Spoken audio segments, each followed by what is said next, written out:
नमस्कार, आप देख रहे हैं तेज इंडिया लाइव न्यूज और मैं हूं आपके साथ रजत। आइए दिखाते हैं दिन भर की कुछ खास छोटी और बड़ी खबरें। आपको बता दें, जनपद बिजनौर पहुंचे उत्तराखंड के सीएम पुष्कर सिंह धामी और उत्तर प्रदेश के उप मुख्यमंत्री केशव प्रसाद मौर्य का भाजपा कार्यकर्ताओं ने फूलमालाओं से किया स्वागत। उत्तराखंड के सीएम पुष्कर सिंह धामी और उप मुख्यमंत्री केशव प्रसाद मौर्य भाजपा के नेता पूर्व मंत्री अशोक कटारिया के निवास पर धार्मिक कार्यक्रम भंडारे में शामिल हुए और उत्तर प्रदेश के उप मुख्यमंत्री केशव प्रसाद मौर्य ने बिजनौर कलेक्ट्रेट में महात्मा विदुर सभागार में पत्रकारों से वार्ता की। पुलिस प्रशासन ने सुरक्षा व्यवस्था के लिए किए पुख्ता इंतजाम। ये हमको बता दें, दरअसल जनपद बिजनौर पुलिस लाइन हेलीकॉप्टर से पहुंचे उत्तराखंड के सीएम पुष्कर सिंह धामी और उत्तर प्रदेश के उप मुख्यमंत्री केशव प्रसाद मौर्य आज बिजनौर दौरे पर रहे और भाजपा के नेता अशोक कटारिया पूर्व मंत्री के निवास हिमपुर प्रथिया गांव पहुंचे और धार्मिक कार्यक्रम भंडारे में शामिल हुए। तो वहीं बिजनौर के डीएम उमेश मिश्रा और एसपी नीरज कुमार यादव ने सुरक्षा व्यवस्था के पुख्ता इंतजाम किए। उत्तर प्रदेश के उप मुख्यमंत्री केशव प्रसाद मौर्य ने बिजनौर कलेक्ट्रेट महात्मा विदुर सभागार में पत्रकारों से वार्ता की और कहा, विकास के नए आयाम दिख रहे हैं और देश व प्रदेश में डबल इंजन की सरकार और आने वाले 2024 लोकसभा चुनाव में भाजपा 2014 का रिकॉर्ड तोड़ेगी और भाजपा ने 17 नगर निगम का चुनाव जीतना तय। यह भाजपा के लिए बड़ी उपलब्धि है। जिला प्रशासन के अधिकारियों के साथ जनपद की विकासशील व निर्माणाधीन परियोजनाओं की समीक्षा की और भाजपा के पदाधिकारी और कार्यकर्ताओं से संवाद किया। केशव प्रसाद मौर्य ने सपा पर निशाना साधते हुए कहा कि सपा सरकार में बिजली आती नहीं थी और भाजपा सरकार में बिजली जाती नहीं है और बिजली का ट्रांसफार्म बिना रिश्वत के बदला नहीं जाता था और आज 24 घंटे में ट्रांसफार्म बदलने के निर्देश हैं और कई कल्याणकारी योजनाओं के बारे में जानकारी दी। बिजनौर से हमारे संवाददाता गुड्डू भारती की देखिए खास रिपोर्ट। बिजनौर सहित प्रदेश के कुछ जिले जो उनके वीआईपी जिले माने जाते थे, वहां बिजली आती थी, बाकी जिलों में बिजली गायब है। लेकिन आज हम गर्व से कह सकते हैं कि सभी 75 जिलों में सपा सरकार के समय बिजली आती नहीं थी और भाजपा की सरकार के समय बिजली जाती नहीं। ट्रांसफार्मर भी उस समय अगर बदलवाना होता था तो बिना रिश्वत दिए कभी कोई जला हुआ ट्रांसफार्मर नहीं बदला जाता था। आज 24 घंटे 48 घंटे में ट्रांसफार्मर बदलने के निर्देश हैं और उसका पालन कराने का काम किया जा रहा है। वहीं जनपद बिजनौर के थाना नेटौर क्षेत्र में आवारा छुट्टा पशुओं ने किसानों की कई बीघा फसलों को रौंदकर बर्बाद कर दिया, जिसमें किसान अपना लाखों का नुकसान बता रहे हैं और वहीं तस्वीरों में किसानों के खेतों में आवारा पशु फसलों को बर्बाद करते हुए नजर आ रहे हैं। आपको बता दें, दरअसल जनपद बिजनौर में आवारा छुट्टा पशु किसानों की फसलों को रौंदकर बर्बाद कर रहे हैं। थाना नेटौर क्षेत्र के गांव बर्माबाद गढ़ी में आवारा छुट्टा पशुओं ने किसानों की कई बीघा फसल को रौंदकर बर्बाद कर दिया है, जिसमें किसानों ने लाखों का नुकसान बताया है। किसान सुनील कुमार ने बताया कि आवारा छुट्टा पशुओं ने किसानों की कई बीघा फसलों को रौंदकर बर्बाद कर दिया है, जिसमें किसानों का लाखों का नुकसान हो गया है और आवारा छुट्टा पशुओं को लेकर उच्च अधिकारियों से कई बार शिकायत कर चुके हैं, पर कोई कार्रवाई करने को तैयार नहीं है। किसानों ने मेहनत कर फसल उगाई थी, जिसे आवारा पशुओं ने रौंदकर बर्बाद कर दिया है। बिजनौर से हमारे संवाददाता गुड्डू भारती की देखिए खास रिपोर्ट। पशुओं जो है यहाँ पर हम खड़े हैं, ये तो आप भी देख रहे हो और यहाँ लगभग जो है 25-30 पशु जो हैं वो यहाँ घूमते हैं। अब हम जो है कोई भी, मैं किसान हूँ, दूसरा किसान है, भाई एक दूसरे के खेत में जो है आदमी निकालता है दूसरे पर, नुकसान तो सभी का है, एक किसान का नहीं, सभी किसान का है। अभी आपका क्या नुकसान हो गया है पशुओं से? नुकसान हमारी पेड़ी जो है, आप देख रहे हो गन्ने का खेत है ये, इसमें जो है बिल्कुल हमें जोतना पड़ेगा वो, क्योंकि इसमें जो है बिल्कुल एक पोई भी नहीं चमक रही। कितना बीघा गन्ना नष्ट हुआ आपका? और ये जो है हमारा खेत जो है, एक तो ये है यहाँ 10 बीघे का खेत है, उसके बाद में जो बराबर में आप देख रहे हो खेत, समझे जी, 12 बीघे ज़मीन वहाँ है। ये तो केवल जो है पेड़ी है, केवल अकेले का, और हमारे जो किसान भाई हैं और सबकी स्थिति यही है। कितने लाख का नुकसान होगा? ये तो जो है मैं लाख तो क्या बता सकता हूँ, क्योंकि जो है यहाँ से वहाँ तक कितना इलाका है, मेरे ख्याल से जो है 200, 300, 500 लाख रुपए का है सब किसानों का मिला के। जनपद बिजनौर के अफजलगढ़ क्षेत्र में पुलिस ने पकड़ी अवैध शीशम की लकड़ी से भरी ट्रैक्टर ट्रॉली, 3 के विरुद्ध किया मुकदमा दर्ज। आपको बता दें, प्राप्त जानकारी के अनुसार अफजलगढ़ पुलिस ने चोरी छिपे लाई जा रही प्रतिबंधित शीशम के लट्ठों से भरी एक ट्रैक्टर ट्रॉली को पकड़ने में कामयाबी हासिल की है। वहीं पुलिस ने मामले में कार्रवाई करते हुए अफजलगढ़ क्षेत्र के 3 अभियुक्त गण चेतन, सराफत व अकबर को ट्रैक्टर ट्रॉली में भरी शीशम की 71 बोटा इमारती लकड़ी अफजलगढ़ कालागढ़ रोड स्थित PWD गेस्ट हाउस के पास से हिरासत में लिया। 4/10 उत्तर प्रदेश ग्रामीण एवं पर्वतीय क्षेत्र इमारती लकड़ी संरक्षण अधिनियम सहित संबंधित धाराओं में कार्रवाई कर दी। थानाध्यक्ष हम्बीर सिंह ने मामले की पुष्टि करते हुए मुकदमा दर्ज कर विधिक कार्रवाई अमल में लाने की बात कही है। अफजलगढ़ से हमारे संवाददाता विनय भार्गव की देखिए खास रिपोर्ट।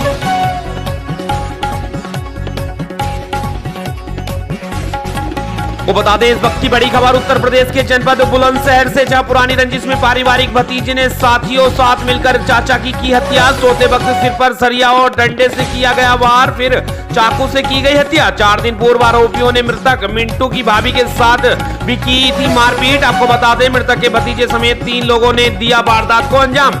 पुलिस ने सबको पोस्टमार्टम के लिए भेजा। 2 दिन पहले महिला से हुई मारपीट की घटना में पुलिस पर कार्रवाई न करने का लगा आरोप। एक हत्यारोपी पुलिस ने हिरासत में लिया, 2 की तलाश जारी। जहांगीराबाद की अमरगढ़ चौकी क्षेत्र के गार्ड ककरई में देर रात हुई वारदात। आपको बता दें, इस वक्त की खबर बुलंदशहर से, जहां पुरानी रंजिश में पारिवारिक भतीजे ने साथियों के साथ मिलकर चाचा की हत्या कर दी है। सोते वक्त सिर पर वार कर चाचा को उतारा मौत के घाट। बुलंदशहर से हमारे संवाददाता लफ्ज देखिए खास रिपोर्ट। अकेले इनकी हत्या करी है। अच्छा, कहाँ से वार कर रहा है? कोई धारदार चीज है, तलवार हो या चाकू हो। तो मौके भी हत्या हो गई उनकी? हाँ जी। आपको कब जानकारी लगी? जब उनकी आवाज़ सुनी, हमने चीख सुनी, हम बाहर को निकल के आए। जब देखे हमने, उन्होंने साफ साफ नाम बता दिया बिल्कुल, जो मार के गए। किस किस का नाम बताया? दीपक, दोनों दीपक हैं। नाम राजी दीपकों ने हमला करा इन हाँ। पे। आपने इस घटना की सूचना पुलिस को करी? पुलिस मौके पर आई? हाँ जी आई। तो डेड बॉडी को ले गई? ले गए। तो अब क्या मांग करती हैं आप न्याय की? न्याय की यही मांग करूंगी, किसी के साथ ऐसा ना हो, कैडी से कैडी सजा दी जाए, तो किसी के साथ दोबारा ऐसा ना हो। रिपोर्ट दर्ज हो गई? हाँ जी। कोई आरोपी गिरफ्तार किया गया है? एक हुआ। क्या नाम है उसका? दीपक। वहीं बुलंदशहर से इस वक्त की खबर, जहां बुलंदशहर के SBI गुलावटी की बैंक सुरक्षा में दिन दहाड़े बदमाशों ने की सेंध मारी। जी आपको बता दें, वर्दीधारियों की मौजूदगी में कैश केबिन में घुस गए बदमाश, उड़ाए 2,95,000 रुपए। वारदात CCTV कैमरे में हुई कैद। गुलावटी पुलिस ने दर्ज की रिपोर्ट। पेट्रोल पंप मैनेजर ने जमा कराने को बैंक कैश केबिन में रखी थी लाखों की नकदी।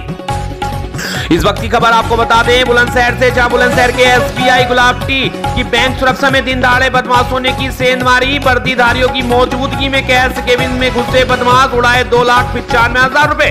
वहीं सारी घटना वारदात आपको बता दें CCTV कैमरे में कैद हो गई है। गुलावटी पुलिस ने रिपोर्ट दर्ज कर मामले में जांच पड़ताल शुरू कर दी है। पेट्रोल पंप मैनेजर ने जमा कराने को बैंक के कैश केबिन में रखी थी लाखों की नकदी। बुलंदशहर से हमारे संवाददाता ललित सरोई की देखिएगा रिपोर्ट। मैं पेट्रोल पंप से 7 लाख रुपए कैश जमा करने के लिए SBI गुलावटी शाखा में गया था।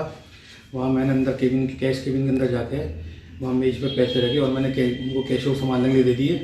उन्होंने 4 लाख रुपए ले लिए और बाकी पीछे मेज पे पैसे रख रहे। पीछे से कोई आदमी ऊपर अंदर घुसा और उसने वहाँ से पैसे गायब कर दिए। सब घटना CCTV कैमरे में कैद है।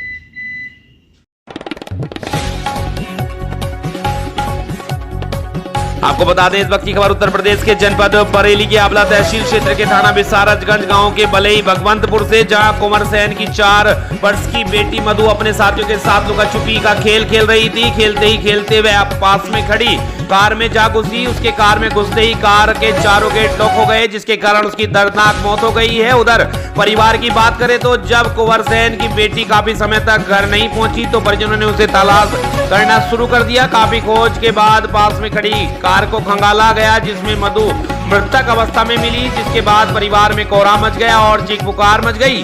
बरेली के आंवला से हमारे संवाददाता नंद किशोर मौर्य की देखिए खास रिपोर्ट।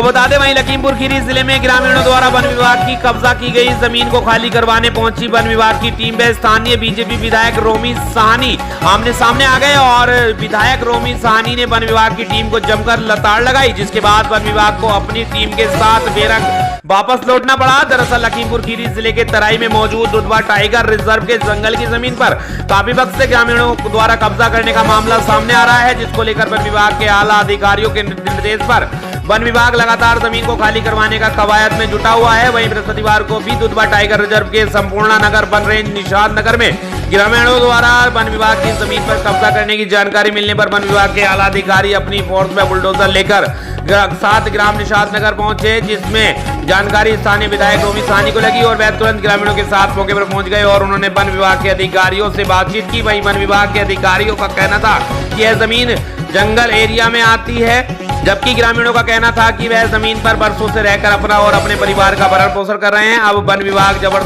जबरदस्ती उनकी जमीन को खाली करवाना चाहता है, जिसको लेकर स्थानीय विधायक रोमी साहनी ने वन विभाग के आला अधिकारियों से बात की और उनको जमकर लताड़ लगाई।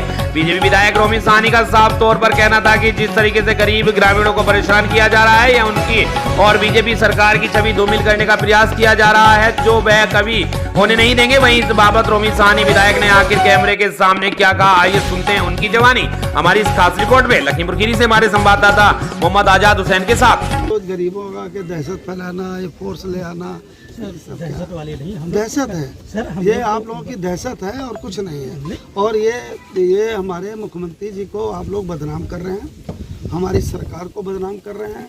आए दिन आप लोग क्षेत्र में कहीं ना कहीं कुछ ना कुछ नया शगुफा छोड़ देते हैं। आपका स्टाफ क्या कर रहा है, आप लोग क्या कर रहे हैं, ये आप लोग नहीं देखते हैं। और आप सुन लीजिए, आप इससे 10 गुना फोर्स ले आइए, मैं किसी की गरीब की जमीन पर 1 इंच भी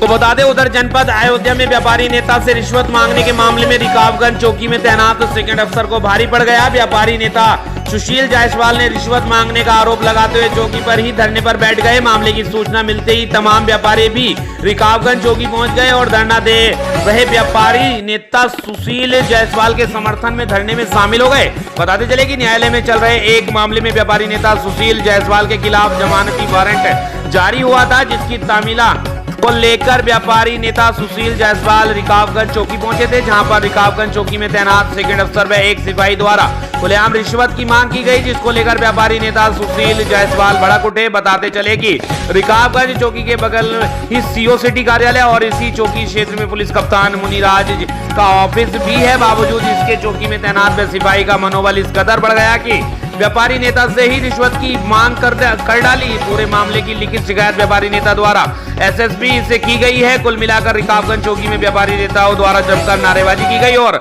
रिश्वत मांगने वाले पुलिसकर्मियों के खिलाफ कार्रवाई की मांग की गई है। अयोध्या से हमारे संवाददाता नौशाद आलम की देखिए खास रिपोर्ट। जैसे लोगों के साथ जब पैसा मांगा जा रहा है तो आम जनता के साथ में क्या होता होगा, मेरे ख्याल से खून चूस के जो है ये कार्रवाई करते होंगे। उसी के लिए मैं आज यहाँ पे जो है बैठ गया कि हमने कहा नहीं ठीक है, अगर आपको हमें जेल भेजना है तो जेल भेज दीजिए, कार्रवाई करना तो कार्रवाई कर दीजिए। क्या मामला है, किस एवज में पैसा मांगा? एक भ्रष्टाचारी अधिकारी था यहाँ पे, मेरे ख्याल से वही केस है। एक जो है जिसने एक गरीब के ठेले को पलटने का काम किया था, पैसा मांग रहा था, जिसकी एवज में हम लोगों ने जन विरोध किया, जिसमें उसने मुकदमा दर्ज कर दिया और मुकदमे के अंतर्गत BW कटा हुआ था, जिसके अंतर्गत मुझे बुलाया गया। मैं जब यहाँ आया तो उन्होंने मुझसे फॉर्म भरने के लिए कहा, फॉर्म मैंने भर दिया, जमानत करवा लिया, 2 जमानतदार दे दिया, सब कुछ हो गया, साइन सिग्नेचर हो गया। उसके बाद छोड़ने मतलब यहाँ से जाने के पहले मुझसे पैसा मांगा जा रहा है मिठाई खाने के लिए, और वैसे पैसा मांगा जाए, हमने कितना रुपया देना है, आप हमें बता दो, हम उतना पैसा दे दें। तो जब इस तरीके से एक साधारण काम के लिए परेशान किया जा सकता है तो आप सोच सकते हैं कि क्या स्थिति है। ठीक है।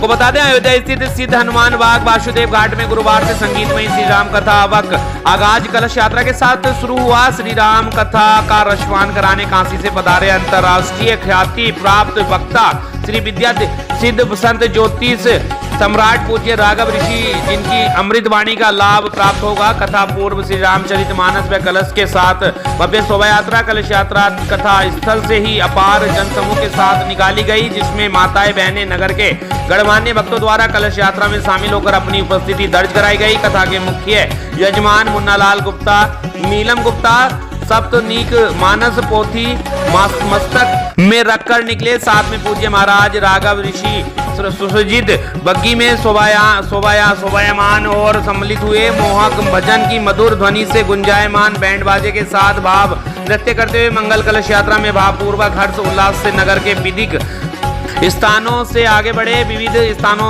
में पूज्य महाराज का भक्त श्रद्धालु अपार जनसमूह ने पुष्प वर्षा कर स्वागत अभिनंदन कर माल्यार्पण के साथ श्रीफल भेंट कर आशीर्वाद प्राप्त किया। शोभा यात्रा चलते हुए कथा स्थल पहुंची, पोथी विराजमान करा आरती संपन्न की गई। कथा आरती में अपार जनसमूह व मुख्य यजमान सपनिक सह परिवार नीलम गुप्ता व मुन्नालाल गुप्ता, अभिषेक गुप्ता, अंकित गुप्ता व भक्त श्रद्धालु ने भव्य आरती का पुण्य लाभ प्राप्त किया। अयोध्या से हमारे संवाददाता नौशाद आलम की देखी खास रिपोर्ट। कथा का शाम को 5 बजे से लेकर 9 बजे तक नित्य होगा। उसमें आप लोगों से निवेदन है कि ज़्यादा संख्या में पहुंचकर अपने जीवन को सफल और सफल करें। ज़्यादा लोगों में माता बहनें आने की कृपा करें। क्या नाम है आपका? हमारा नाम मुन्नालाल है, हम गोरखपुर के निवासी हैं। यहाँ गुरु जी की कृपा से हमको यहाँ राम कथा कराने का सौभाग्य प्राप्त हुआ है। ये हनुमान जी की बड़ी कृपा है, बड़ी उनकी कृपा है कि उनकी कृपा से ही सब कार्य संभव हो रहा है। हम तो निमित्त मात्र करने वाले कराने वाले मेरे ठाकुर जी हैं। कथावाचक कौन है? कथावाचक श्री राघव ऋषि जी हैं, बनारस के हैं। हम उनसे 19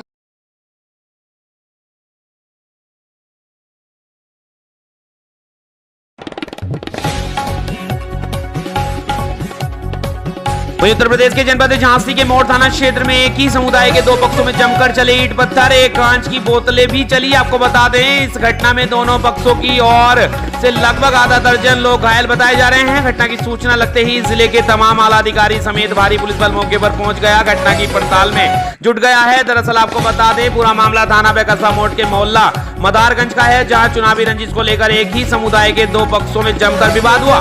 जहां मदारगंज में शादी समारोह में बैंड बाजे एवं डीजे के साथ मेहंदी की रस्म के लिए मेहंदी ले जाई जा रही थी। इसी दौरान दोनों पक्षों में डीजे पर गाना बजाने को लेकर विवाद होने लगा, जिसके बाद विवाद इतना बड़ा कि दोनों पक्ष आपस में भिड़ गए और एक दूसरे की मारपीट करने लगे। देखते ही देखते विवाद में विकराल रूप धारण कर लिया और दोनों पक्षों में ईंट पत्थर एवं कांच की बोतलें कर हमला कर दिया, जिसमें दोनों पक्षों ने लिखित रूप से शिकायती पत्र देकर न्याय की गुहार लगाई है। जिसमें पहले पक्ष के साकिर एवं दूसरे पक्ष के परवेज खान ने लिखित रूप से पुलिस को शिकायती पत्र दिया। पुलिस मामले की पड़ताल में जुटी है, साथ ही पूरे मोहल्ले में भारी पुलिस बल तैनात कर दिया गया है। मौके पर पहुंचे एसपी ग्रामीण ने मौके मुआयना किया। एसपी ग्रामीण गोपीनाथ सोनी के मुताबिक गाजे बाजे के साथ शादी समारोह की रस्म चल रही थी। इसी दौरान दोनों पक्षों के बीच विवाद हुआ। फिलहाल जांच की जा रही है, जो भी तथ्य सामने आएंगे उसके आधार पर कानूनी कार्रवाई की जाएगी। झांसी से हमारे संवाददाता समद अली की देखी खास रिपोर्ट। मोड़ थाना क्षेत्र में लगभग 9 बजे के आसपास एक मास्टर साहब हैं, उनके बच्चे की शादी थी, तो वो डीजे बजाते हुए जा रहे थे, मेहंदी की रस्म थी। तो राज मोहम्मद जो जिनकी पत्नी अभी सभासद पार्षद का चुनाव जीती थी, तो उनके तरफ के कुछ बच्चे थे, तो गाने पे बजाने को लेकर एतराज़ किए, तो इससे थोड़ा उनके लड़ाई झगड़ा हुआ, ईंट पत्थर चलाए थे और इससे 2-3 लोग घायल हैं। उनके तरफ से नूर मोहम्मद राज मोहम्मद की तरफ से 2-3 लोग घायल हैं, हल्की फुल्की चोटें हैं, एक आध 2 लोगों को इधर भी है। तो दोनों पक्षों से बातचीत की गई है और तहरीर ली जा रही है और मौके पे जो भी कार्रवाई है विधिक कार्रवाई करेंगे। अभियोग पंजीकृत के इस पर कड़ी कार्रवाई करेंगे, जो भी जांच में सही आएगा। साथ ही साथ यहाँ पर मौके पे फोर्स शांति व्यवस्था बनी है, इसको लेकर कोई दिक्कत नहीं है। और दोनों एक ही समुदाय मुस्लिम समुदाय के हैं और एक ही बस्ती में रहते हैं।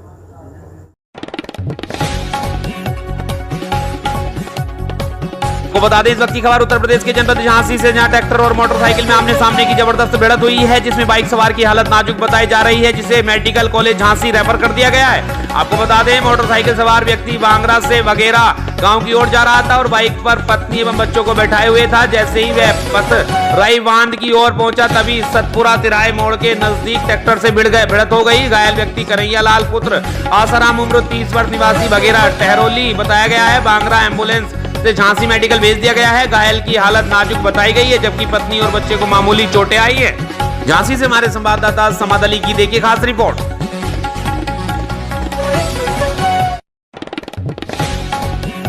को बता दें छत्तीसगढ़ के बिलासपुर जिले में मध्य प्रदेश के आदिवासी अपने परिवार सहित धूप में रहकर रोजी रोटी की कर रहे तलाश। आपको बता दें बिलासपुर जिले में मोपका के रोड के किनारे चिलचिलाती धूप में मध्य प्रदेश के आदिवासी रोजी रोटी के लिए भटक रहे हैं। उनसे जानकारी लेने पर यह बताया गया कि मध्य प्रदेश में एक छोटा सा गांव है जहां हम लोगों का निवास है। वह भी छोटा मकान है जिसमें हम परवरिश नहीं कर सकते। अपने बच्चों का आय का साधन कुछ भी नहीं है, 1 बीघा जमीन भी नहीं है, कोई काम नहीं मिलता। इस कारण छत्तीसगढ़ में आकर जड़ी बूटी बेचकर अपने एवं अपने परिवार का जीवन यापन करते हैं। पानी के लिए दूर दूर से बच्चों द्वारा लाया जाता है। छत्तीसगढ़ के बिलासपुर से हमारे संवाददाता रामशंकर श्रीवास की देखिए खास रिपोर्ट। कहाँ से आए हो? दतिया जिले के दतिया कौन सा प्रदेश में आता है? मध्य प्रदेश। मध्य प्रदेश में क्या करते हो यहाँ? जड़ी बूटी बेचते हैं, तेल वगैरह दर्द के लिए इसके अंदर। अच्छा, आप ये बताइए तो आप धूप में कैसे रहते हो? साहब अब क्या करें, अब हर मकान वहाँ है तो वहाँ पर खाने पीने को नहीं मिलता है, तो इधर चले आते हैं अपना धंधा पानी करने के लिए। ये तेल वगैरह बेचते हैं, गैस का इसका दवाई बेचते हैं। वहाँ जमीन कितना है? जमीन नहीं है साहब, केवल सरकारी मकान दे रखा है और जमीन कुछ नहीं है। काम वाम करते हो नहीं करते हो? काम तो करने ही जाते हैं लेकिन मिलता ही नहीं है काम उधर। आप ये बताइए कितने बच्चे हैं आपका? 3, 1 लड़की 2 लड़का। कितने कितने साल का है? एक 11 साल का, 12 साल का। अच्छा, एक 13 साल का है। तो क्या करते हैं वो लोग, बच्चे लोग? क्या करें, घर पे ही है, पढ़ते नहीं है, पढ़ाई नहीं है, कुछ भी नहीं है। तो आप लोग क्या करते हो? घर पे ही रहते, क्या करते। तो ये धूप नहीं लगता आप लोग को? लगता है धूप, तो क्या करें, सरकार से कुछ मदद नहीं है, कुछ नहीं है। पानी वानी पीने के लिए कैसे करते हो? यहाँ तो ले आते हैं किधर से जाके, होटल से, मकान से, किधर से भी जाके ले आते हैं पानी।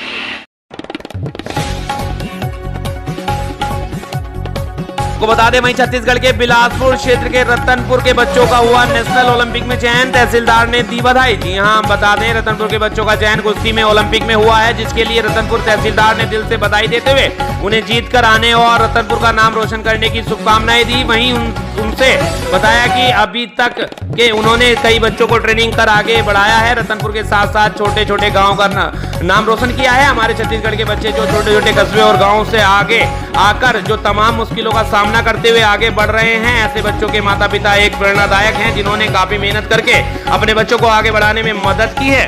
छत्तीसगढ़ से हमारी संवाददाता लक्ष्मीप्रीति सोनी की देखिए खास रिपोर्ट। आप बताइए आपको कैसा लग रहा है, कब जाएंगे वहाँ से जीत के लेके आएंगे कि नहीं मैडम? वो तो तैयारी है, अपना 100% लगाने की तैयारी किए हैं। अब देखते हैं वहाँ कैसा होता है।